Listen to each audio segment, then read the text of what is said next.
Hello दोस्तों, बंधन bank के क्वार्टर टू के रिजल्ट्स को हम लोग एनालिसिस करेंगे। रिजल्ट्स आ चुके हैं और क्या इंपॉर्टेंट चीजें देखनी है इन रिजल्ट्स में डिटेल हम लोग समझने वाले हैं। तो देखिए, जो सबसे पहला डेटा हमारे आपके सामने है वो क्या है? Deposit growth. देखिए, बैंक है तो बैंक के पास डिपॉजिट्स मतलब करंट अकाउंट, सेविंग अकाउंट, जो टर्म डिपॉजिट्स, फिक्स डिपॉजिट्स, ये सब आने चाहिए। तो यहाँ कैसा ग्रोथ हुआ है?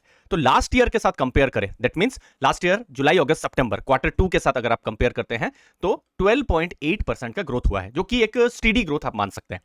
क्वार्टर वन में अगर आप देखेंगे उसके कंपैरिजन में 3.3% का ग्रोथ हुआ है। तो ये भी एक ठीक ठाक ग्रोथ आपको देखने को मिल सकता है। टोटल अगर आप अभी डिपॉजिट्स देखेंगे तो कितना है? 1.1 लाख करोड़ के आसपास में बंधन बैंक के डिपॉजिट्स है। तो पहला डेटा। अब डिपॉजिट में एक स्टेप और आगे जाते हैं और हम कासा रेशियो समझते हैं। देखिए, बैंकिंग एनालिसिस में कासा रेशियो बहुत इंपॉर्टेंट होता है। कासा रेशियो से इतना पता चलता है कि जो बैंक ने जो भी उनके पास डिपॉजिट आया है वो कितना सस्ता है या महंगा है, क्योंकि करंट अकाउंट, सेविंग अकाउंट में बहुत कम इंटरेस्ट रेट देना पड़ता है। ठीक है, तो यहां क्वार्टर ऑन क्वार्टर इंक्रीज हुआ है। अब ये इंक्रीज होना बिल्कुल पॉजिटिव मान सकते हैं। यस, लास्ट ईयर के कंपैरिजन में कासा रेशियो कम है। लास्ट ईयर 40.8% था। अब सोच लीजिए बैंक के पास 100 रुपीज है। ठीक है, तो ऐसा मानिए कि 38.5 रुपीज क्या है? करंट अकाउंट और सेविंग अकाउंट में है। अब क्वार्टर टू क्वार्टर ये बढ़ने का रीजन ये भी है कि बैंक ने थोड़ा सेविंग पर जो इंटरेस्ट रेट है थोड़ा सा हाइक किया था, तो उसके कारण से थोड़ा सेविंग में उनको जो डिपॉजिट है मोबिलाइजेशन में थोड़ा हेल्प हो गया था। ठीक है, और फिर बाकी का पैसा क्या हो सकता है? फिक्स डिपॉजिट्स हो सकता है, फिर बाकी डिपॉजिट्स हो सकते हैं। ठीक है, तो ये नंबर से कितना पता चल रहा है कि एक डिसेंट नंबर्स जो है सेविंग में और डिपॉजिट्स में हमको देखने को मिले हैं। नेक्स्ट है लोन ग्रोथ। लोन ग्रोथ 12.3 है अगर आप ईयर ऑन ईयर देख रहे हैं। अगर हम इसको कंपेयर करें सिस्टम के साथ, सिस्टम मतलब जो जिस तरीके से आरबीआई के डेटा आते हैं, ईयर ऑन ईयर डेटा आते हैं, उसके कंपैरिजन में थोड़ा कम हमको देखने को मिल सकता है, क्योंकि आरबीआई और जो क्रेडिट ग्रोथ जो है हर महीने जब डेटा आता है तो 14, 15, 16% इस रेंज में ये पूरे इंडिया का ग्रोथ चल रहा है। तो उसके हिसाब से लोन ग्रोथ थोड़ा हमको कम देखने को मिला है। इनफैक्ट जो इमर्जिंग एंटरप्रेन्योर्स ग्रुप जो बिजनेस है वहां पर लोन ग्रोथ लास्ट ईयर जितना ही है, 53,990 करोड़ के आसपास में।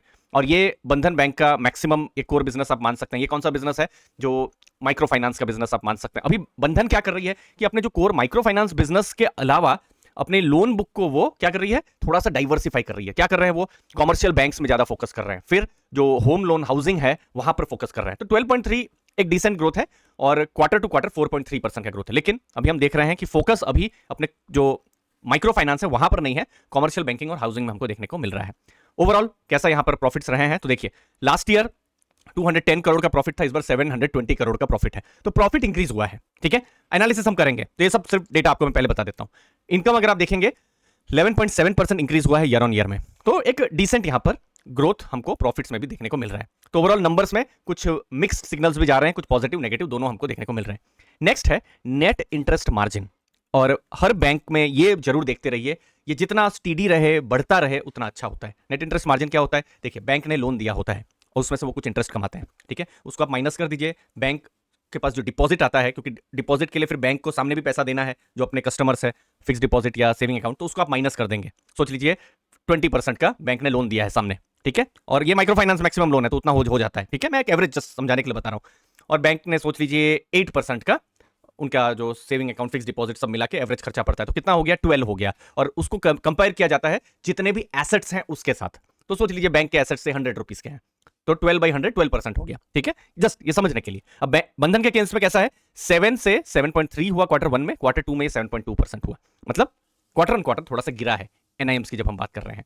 नेक्स्ट है जो बड़ा चैलेंज है वो है NPA movement. Gross NPA in fact बढ़ा है। देखिए, 6,850 करोड़ से 7,870 करोड़ यहां पर हुआ है। तो हमने देखा कि डिपॉजिट और ग्रोथ हुआ है एसेट में, लेकिन एनपीए में भी ग्रोथ हुआ है। बट जनरली क्या एक्सपेक्टेशन होनी चाहिए कि जो एनपीएज हैं वो कम होने चाहिए। तो एनपीए कम नहीं हुए हैं, तो उसका इंपैक्ट क्या पड़ा है आप देख सकते हैं। जो नेट एनपीए है लास्ट ईयर 1.9% था, 2.3% हुआ है। ठीक है, और ग्रॉस एनपीए 7.2% से 7.3% हुआ है। अब ये आइडियल कितना होता है? अभी जैसे हम जो स्ट्रॉन्ग बैंक्स में जो एनपीए देख रहे हैं, तो जनरली 3% या उससे नीचे ग्रॉस एनपीए और 0.5-0.6% से नीचे अगर नेट एनपीए हो तो अच्छा माना जा रहा है, अभी के जो जिस तरीके से अलग अलग बैंक्स के जो रिजल्ट आ रहे हैं। ठीक है, तो ये जो एनपीए नंबर्स हैं थोड़ा ज्यादा हमको देखने को मिल रहा है। और प्रोविजन कवरेज रेशियो भी जो आप देखेंगे, पीसीआर जो कहते हैं, पीसीआर मतलब क्या कि फ्यूचर में जो लोन्स खराब हो सकती है तो बैंक अभी से ही कुछ प्रोविजन करके रखते हैं। तो 100 में सोच लीजिए उन्होंने कितना 70 का प्रोविजन किया हुआ है।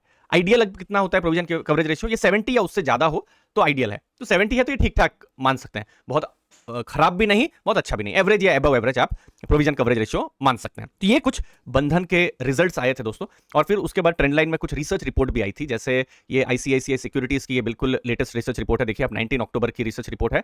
फिर एचडीएफसी सिक्योरिटीज की भी यहाँ पर लेटेस्ट रिसर्च रिपोर्ट आई थी। यहाँ पर हमने क्या किया, ये देखिए ये बंधन की रिसर्च रिपोर्ट आई थी। अब इन दोनों रिसर्च रिपोर्ट को हमने एनालाइज किया और किसकी हेल्प ली, चैट जीपीटी टूल की हमने यहाँ पर हेल्प लिया। और क्या समरी आई वो मैं आपके साथ बताता हूं। तो ब्रोकरेज हाउसेस का क्या कहना है कि एनआईएम जो हमने डिस्कस किया, नेट इंटरेस्ट मार्जिन, ठीक है, वो थोड़ा कम रहा है जिसके कारण से अर्निंग मिस हुई है, ठीक है। प्रॉफिट्स फ्लैट हुए हैं, आईसीआईसीआई सिक्योरिटीज का कहना है, ठीक है। एसेट क्वालिटी यहां पर जो इमर्जिंग एंटरप्रेन्योर्स जो बिजनेस है, जो माइक्रो फाइनेंस का जो बिजनेस है, वहां पर अभी भी बहुत सारा बैड लोन्स है। तो रिकवरी ऐसा माना जा रहा था कि होगा, लेकिन वो स्लो हो रही है। अगेन यहां पर आईसीआईसीआई का भी वही कहना है कि एसेट क्वालिटी में इंप्रूवमेंट धीमा है। अब बंधन के केस में ये जो चैलेंज है लास्ट 2-3 साल से हमको देखने को मिल रहा है, खासकर कोविड से हमको चैलेंज देखने को मिल रहा है। और चूंकि बहुत लोन रूरल एरिया में भी जाती है तो थोड़ा पॉलिटिकल इशू भी हो जाते हैं। तो यही एक्सपेक्टेशन रहती है कि थोड़ा सा रिकवरी सिग्नल्स मिले। हर क्वार्टर के रिजल्ट से पहले वही एक्सपेक्ट किया जाता है। तो रिकवरी सिग्नल्स अभी भी थोड़ा कम मिल रहे हैं, आप ऐसा मान सकते हैं, ठीक है। बंधन एक तरीके से कॉन्ट्रा जैसा बिजनेस जैसा है, ठीक है। लोन ग्रोथ यहां पर देखिए, लोन ग्रोथ चैलेंज्ड है, बहुत ज्यादा बढ़ा नहीं है। हमने देखा ना 15-16% से हो रहा है। अब बाकी बैंक्स के कुछ स्ट्रॉन्ग बैंक्स का देखिए 18-20% तक भी लोन ग्रोथ हो रहा है, लेकिन यहां पर ग्रोथ उतना ज्यादा नहीं हुआ है, ठीक है। लेकिन एक्सपेक्टेशन है, आईसीआईसीआई का कहना है कि लोन ग्रोथ हो सकता है 15%, उससे ज्यादा हो सकता है। कासा पर पॉजिटिव है, कासा यहां पर आया है, अच्छा आया है। दोनों ही जो रिसर्च रिपोर्ट है वही कहा है कि CASA current account saving account अच्छा आया है। इंटरेस्ट रेट उन्होंने हाइक किया है। एनआईएम थोड़ा डिक्रीज हुआ है, जो हमने डिस्कस किया। फ्यूचर आउटलुक क्या है, तो एचडीएफसी का कहना है कि ऑपरेटिंग कॉस्ट थोड़ा सा मजबूत है, थोड़ी सी अनसर्टेनिटी है एसेट क्वालिटी को लेकर, ठीक है।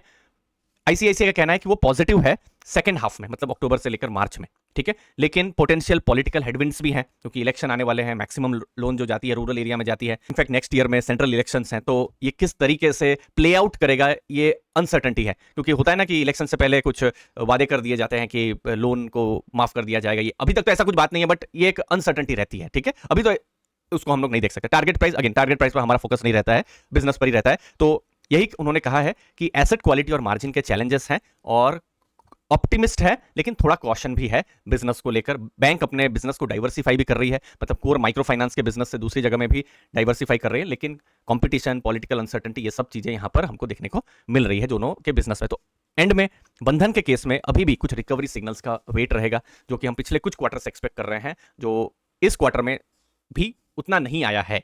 लास्ट में मैं चैट जीपीटी में एक और चीज पूछ लेता हूं कि प्रोवाइड मी वन की insight from both the research report. तो देख लेते हैं कि क्या एक यूनिक रिसर्च रिपोर्ट की एक इनसाइट आती है। तो एक इनसाइट वो क्या कहते हैं, तो एचडीएफसी सिक्योरिटीज का कहना है कि स्टेबिलिटी को लेकर स्ट्रगल है, क्योंकि जो माइक्रो फाइनेंस की लोन्स जो जाती है वो अनसिक्योर्ड होती है। तो अभी सिक्योर्ड लोन्स में उनका ज़्यादा फोकस है, लेकिन ये ग्रेजुअल प्रोसेस है और थोड़ी सी अनसर्टेनिटी हमको देखने को मिल रहा है यहाँ पर। और बैड लोन को रिकवर करना एक बड़ा चैलेंज है। आईसीआईसीआई सिक्योरिटीज क्या कहते हैं, सेम चीज कि जो खराब लोन है उनकी रिकवरी को लेकर थोड़ा सा चैलेंज है। जो इमर्जिंग, जो स्मॉल, जो बिजनेसेस माइक्रो फाइनेंस में, वो पैसा मिलने में थोड़ा चैलेंजेस उनको देखने को मिल रहे हैं। फ्यूचर को लेकर वो होपफुल है, बट अगेन कुछ रिकवरी सिग्नल्स आने वाले क्वार्टर में आए तो बहुत ही अच्छा रहेगा। दोस्तों मुझे उम्मीद है आपको वैल्यू मिली होगी। आपके कीमती समय के लिए बहुत बहुत धन्यवाद।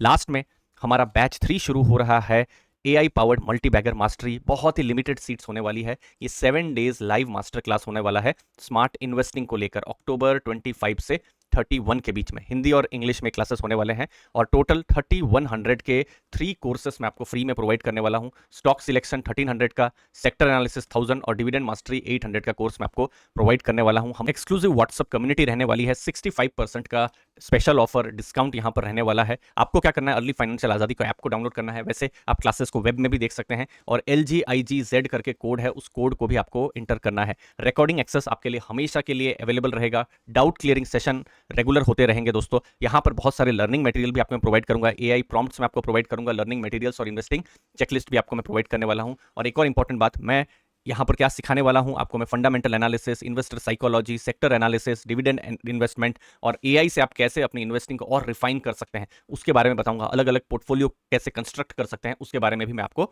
आइडिया इन्फॉर्मेशन दूंगा। एक बड़ा डिस्काउंट है दोस्तों, तो डिस्क्रिप्शन बॉक्स में आप लिंक को चेक कर सकते हैं, और 65% का डिस्काउंट को भी अवेल कर सकते हैं इन लाइव क्लासेस के समय। मुझे उम्मीद है आपको वैल्यू जरूर मिलेगी। थैंक यू, धन्यवाद दोस्तों।